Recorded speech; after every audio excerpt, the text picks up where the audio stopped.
আসসালামু আলাইকুম। বর্তমানে সবথেকে ট্রেন্ডিং এ চলছে যে পিনাকি ভট্টাচার্য, সাংবাদিক ইলিয়াস এবং কনক সরোয়ার। ওনারা যে সেনা কুয়ের বক্তব্য দিতেছেন, হুঁশিয়ারি দিতেছেন, সংকেত দিতেছেন, দেশবাসীকে সতর্ক করতেছেন। এটা নিয়ে কিন্তু রাজনীতির মাঠ কিন্তু বেশ গরম। আর যে কোনো সময়, বিশেষ করে 21 তারিখের মধ্যে যে কোনো সময় সেনাবাহিনী ক্ষমতা দখল করে নেবে, এমনটাই কিন্তু পিনাকি ভট্টাচার্য এবং সাংবাদিক ইলিয়াস সহ যুক্তরাষ্ট্র যে প্রবাসী সাংবাদিক পিসিলা আছে, কনক সারোয়ার আছে, ওনারা কিন্তু হুঁশিয়ারি দিতেছেন সাংবাদ সেনাবাহিনীকে। এ নিয়ে কিন্তু বিএনপি পাড়া থেকে কিন্তু পিনাকিকে, ইলিয়াসকে, কনককে, ওদেরকে কিন্তু বেশভাবে হাস্যরসে পরিণত করা হচ্ছে। আর বিশেষ করে যে দুইটা টপিকে নিয়ে আজকে কথা বলবো, এক হইতেছে বিএনপির সহ আন্তর্জাতিক বিষয়ক সম্পাদক রুমিন ফারহানা। ব্যারিস্টার রুমিন ফারহানা একটা কথা বলেছেন যে আহ, ওয়াকারুজ্জামান বাংলাদেশের ইতিহাসে নাকি বাংলাদেশের এমন একটা ভাগ্য যে ওয়াকারুজ্জামানের মতো সেনাপ্রধান বাংলাদেশ পেয়েছে। এটা নাকি বাংলাদেশের ভাগ্য। এইরকম সেনাপ্রধান নাকি হয় না। এটা আপনারা দেখতে পারবেন যমুনা টিভিতে উনি এক টক শোতে গিয়ে আহ, বলেছেন এই কথাটা। আহ, যার উনি বলেছেন যে আমাকে রয়ের এজেন্ট বলা হয়, আমি সেনাবাহিনীর পক্ষে কথা বলি বলে। এবং ওয়াকারকে তিনি এতটাই প্রশংসিত করেছেন যে তিনি এই কথাটা বলতে বাধ্য হয়েছেন যে আহ, এই যে ওয়াকারুজ্জামানকে আমরা সেনাবাহিনীর প্রধান হিসেবে পেয়েছি, এটা নাকি বাংলাদেশের মানুষের ভাগ্য। আর ওদিকে ডক্টর জাহেদ, মানে আমি কেন বললাম, রুমিন ফারহানা এবং ডক্টর জাহেদ তো কালেকশন আছে, আপনারা হয়তো ইতিমধ্যে শুনেছেন। সাংবাদিক ইলিয়াস ভাই দেখিয়ে দিয়েছে, কালেকশনটা আছে। রুমিন ফারহানা, ডক্টর জাহেদ বলেছেন যে যদি শেখ হাসিনা থাকতো তাহলে নাকি সবার আগে এই জেনারেল ওয়াকার, ওনাকেই নাকি ওনার নাকি বিচার করতো, কঠিন বিচার। এটা কি আসলে কেউ বিশ্বাস করবে? যদি শেখ হাসিনা থাকতো তাহলে জেনারেল ওয়াকারকে ওনাকে ফাঁসি দিত বা ওনার বিচার কার্যক্রম করতো?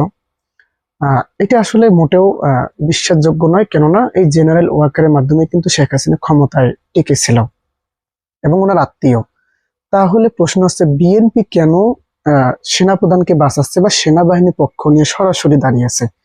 রুমিন ফারহানাই বলেন না কেন এবং বিএনপির অন্যান্য নেতা কর্মীরাও বলেন না কেন? আহ, আরেকদিকে বাংলাদেশ জামাত ইসলামের আমির ডক্টর শফিকুর রহমানের যে পোস্টটা ছিল যে বিচার যে করা হয়েছে সেনা সদস্যদের, যে কয়েকজনকে গ্রেপ্তার করা হয়েছে, তাদের এই গ্রেপ্তার করার জন্য আমিরে জামাত বলেছেন যে অল্প কয়েকজন সেনা সদস্যের জন্য পুরো সেনাবাহিনী কলঙ্কিত হতে পারে না। এই বিচারকে সাধুবাদ জানিয়েছেন কিন্তু আমিরে জামাত, আপনারা জানেন, অবগত আছেন ইতিমধ্যে। তো প্রশ্ন হচ্ছে, পিনাকি এবং সাংবাদিক ইলিয়াস এনারা কেন সেনা কুয়ের পরামর্শ বা সেনা কুয়ের সাবধানতা দেশবাসীকে দিতে যাচ্ছে সেনাবাহিনীকে ঠেকানোর জন্য? এর কিছু কারণ কিন্তু আছে। সেনাবাহিনী কিন্তু শেখ হাসিনা পালানোর পরেই ক্ষমতাটা দখল করে নেওয়ার চেষ্টা করে, অনেকবার কিন্তু চেষ্টা করেছে। এই যে ডক্টর ইউনূসের সঙ্গে আহ সেনা প্রধানের একটা বিরোধ তৈরি হয়েছিল, তখন ডক্টর ইউনূস কিন্তু পদত্যাগ করতে চেয়েছিল এবং বিএনপি এতে জড়িত ছিল। ডক্টর ইউনূস পদত্যাগ করতে চেয়েছিল, আপনারা জানেন, জামাতের আমির এই পদত্যাগটা থামিয়ে দিয়েছেন। এখন সাংবাদিক ইলিয়াস এবং পিনাকি ভট্টাচার্য কেন বারবার সেনা কুয়ের আশঙ্কা করতেছেন? কারণ হইতেছে, ওনাদের কাছে অবশ্যই তথ্য গেছে যে সেনাবাহিনী কিছু করতে পারে। কিন্তু এছাড়াও আপনাকে একটা কারণ দেখতে হবে। যদি পিনাকি ভট্টাচার্য এবং সাংবাদিক ইলিয়াস, কনক সরোয়ার এনারা যদি সাবধান না করতেন দেশবাসীকে, এই আশঙ্কাটা যদি না করতেন, তাহলে কিন্তু সেনাবাহিনী, মানে ওয়াকারুজ্জামান কিন্তু অনেকদিন আগে ক্ষমতা নিয়ে নিত। আপনি একটু ভেবে দেখেন বিষয়টা।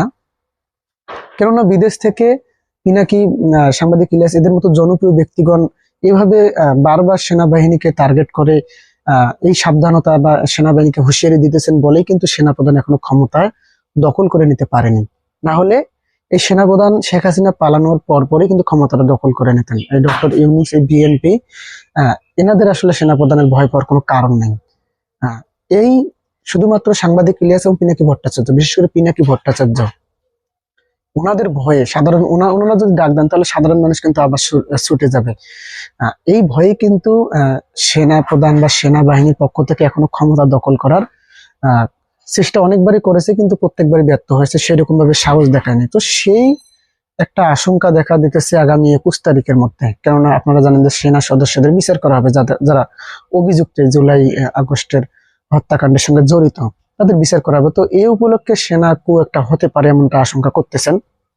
এবং সাবধান থাকার দেশবাসীকে আহ্বান জানিয়েছেন। সেনাবাহিনী যে কোনো সময় ক্ষমতা নিতে পারে সেনা সদস্যদের বাঁচানোর জন্য।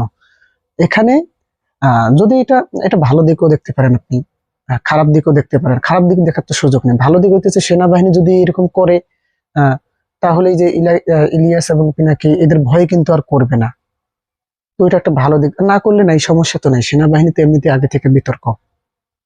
বিএনপি ওনাদের পক্ষে দাঁড়িয়েছে, কেননা সামনে নির্বাচনে বিএনপি ক্ষমতায় যাবে সেনাবাহিনীর হাত ধরে, যেমনটা ১/১১ সরকারে ফখরুদ্দিন মঈনুদ্দিন সরকার সেনাবাহিনীর হাত ধরে ওই সরকার ক্ষমতায় গিয়েছিল, ঠিক একইভাবে কিন্তু এইবার বিএনপি সেনাবাহিনীর হাত ধরে ডক্টর ইউনূস এই নির্বাচন কমিশনার এনাদের হাত ধরেই কিন্তু ক্ষমতায় যাবে। এই জন্য বিএনপি কিন্তু সরাসরি নির্বাচন কমিশন ইসির পক্ষ নেয়, আবার কখনো দেখবেন সেনাবাহিনীর পক্ষে সরাসরি দাঁড়িয়ে যায়।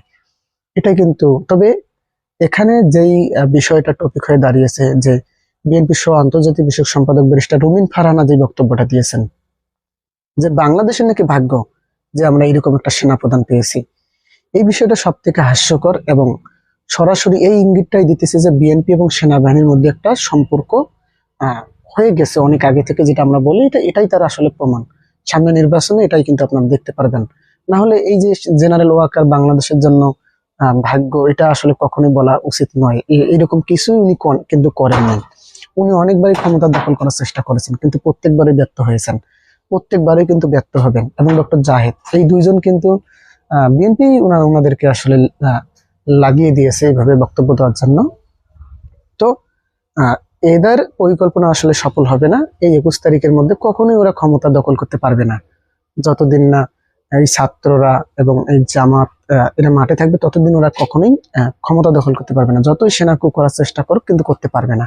তো বিএনপির এই যে এই দুই নেতা বলতে আমি এই যে ডক্টর জাহিদুর রহমান একটা কৌশলী চলে, উনি সরাসরি বিএনপি, এটা সবাই জানে, কিন্তু উনি একজন রাজনৈতিক বিশ্লেষক হিসাবে নিজেকে পরিচয় দেয়, ভালো কথা। কিন্তু ওনারা বিএনপির এই রুমিন ফারহানা, ডক্টর জাহেদ, ওনাদের মধ্যে একটা সম্পর্ক আছে, আপনারা জানেন।